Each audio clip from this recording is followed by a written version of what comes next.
السلام علیکم ورحمت الله وبرکاته. عبدالقادر جیلانی رضی الله تعالی عنه نوم ذکر کې دا ورسره ووایي یا غیر څخه د دې د بل چا سره دا ویل دا څنګه دی جایز دی که یا؟ جواب دا دی صاحب ربي سلم. یو فلا به دا درته ووایم چې دا رضی الله تعالی عنه دا دعا ده. د دې معنا دا ده چې الله جل وعلا شنه دی د دغه انسان څخه راضي سي، نو دا دعا ده. ایو بیا دا دی لکه دا صاحب چې په سوال کې ویلي و چې رضی الله عنه، چې اوس دلته د زموږ عام ملایان هم په دغه بلا مبتلا دي چې د صحابه کرامو نوم ذکر کړي نو وایي رضی الله عنه، فلانکی رضی الله. دغه ملایان غریبان د خپل جهالت یا د ناپوهۍ څخه دا کار کوي، یا نو څه وجه ده؟ دا رضی الله دا شرع ده، دا عوام خلق دي د دې څخه ځان وګوري. طالبان او ملایان دي د دې شرع او څخه ځان وګوري، په دې سړی ګناهګاره کیږي. رضی الله دا معنا چې خدای جل جلاله دې پر ده باندې غم راولي، خدای دې په مصیبتو په غم اخته کړي.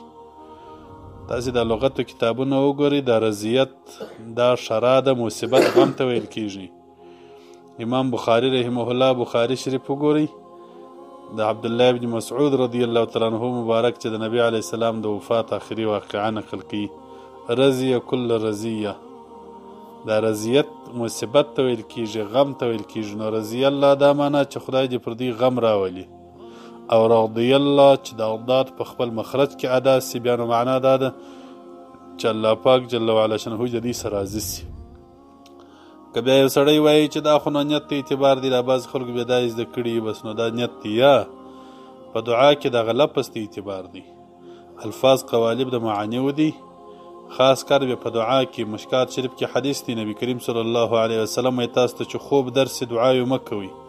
ولې هلته خوب اخیستی یاست، دلته دعاوې کوئ، تاسې به وایاست چې خدای ومې بخښه، هغه به دې ویلي چې خدای مه مې بخښه، نو بس نور به ځان په ګناهګاره کړي. په داسې وخت کې دعا مه کوه چې خوب درځي یا د نشې په حال کې، ځکه چې هغه شرع به ځان ته وکړي، ته به دعا کوې هغه به شرع وکړي. ګوره دا حدیث مبارک څخه دا معلومیږي چې دغه دعا کې دغه الفاظو ته اعتبار دی چې کوم لفظ دی ووایه.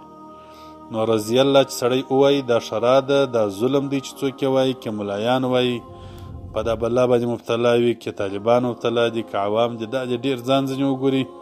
بس دا د جهالته څه کېږي، خلک خبر نه وي، غریبان یا څه وجې په دې شي کې فکر نه کوي. دا شرع ده، په دې که چا صحابي ته ویل چې رضی الله دا ګناهګار